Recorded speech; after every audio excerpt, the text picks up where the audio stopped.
একদম কনফার্ম না করবে ততক্ষণ পর্যন্ত আমাদের কর্মসূচি চলমান থাকবে।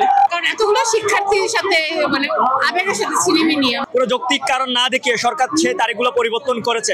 ব্লক কর্মসূচি এখন পর্যন্ত চলমান আছে, যতক্ষণ পর্যন্ত আমাদের অধ্যাদেশ রাষ্ট্র একদম কনফার্ম না করবে ততক্ষণ পর্যন্ত আমাদের কর্মসূচি চলমান থাকবে।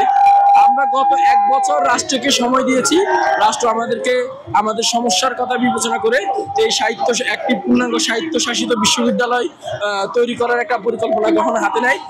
তারা সর্বশেষ যে আমাদের যে সময়সীমাটা আমাদের নির্ধারণ করে দিয়েছিল যে নভেম্বর মাসে তারা পূর্ণাঙ্গ অধ্যাদেশ আমাদের মাঝে প্রেরণ করবে, কিন্তু নভেম্বর শেষ হয়ে আজকে ডিসেম্বরের প্রথম সপ্তাহ হয়ে যায়, কিন্তু রাষ্ট্র এখন পর্যন্ত আমাদের সেই কাঙ্ক্ষিত অধ্যাদেশ আজও পর্যন্ত দিতে পারে নাই।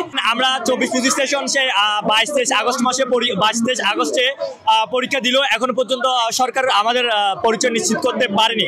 11,000 শিক্ষার্থী ঢাকা কেন্দ্রীয় বিশ্ববিদ্যালয় পরীক্ষা দিয়ে উত্তীর্ণ হলো, আমরা এখনো পর্যন্ত আমাদের ক্লাসরুমে ফিরতে পারিনি। বিভিন্ন তারিখ দিয়েছে কাগজপত্র জমা নেওয়ার, কোনো যৌক্তিক কারণ না দেখিয়ে সরকার সেই তারিখগুলো পরিবর্তন করেছে। অবশেষে 19 নভেম্বর আমরা আমাদের কাগজপত্র জমা দিয়েছি। ক্লাস শুরুর কথা মন্ত্রণালয় থেকে নোটিশ থাকলেও, ক্লাস শুরুর কথা থাকলেও কিন্তু শিক্ষক মহোদয়রা আমাদের ক্লাস নিতে অস্বীকার করেন। বলছে তোমরা ঢাকা কেন্দ্রীয় বিশ্ববিদ্যালয়ের শিক্ষার্থী, তোমরা তোমাদের অধিকার আগে তোমরা তোমাদের পরিচয় নিশ্চিত করে দেন, তারপর ক্লাসরুমে আসবে, আমরা তোমাদের ক্লাস দেবো। আমাদের মূল কর্মসূচি ছিল এখানে অবস্থান কর্মসূচি এবং পদযাত্রা।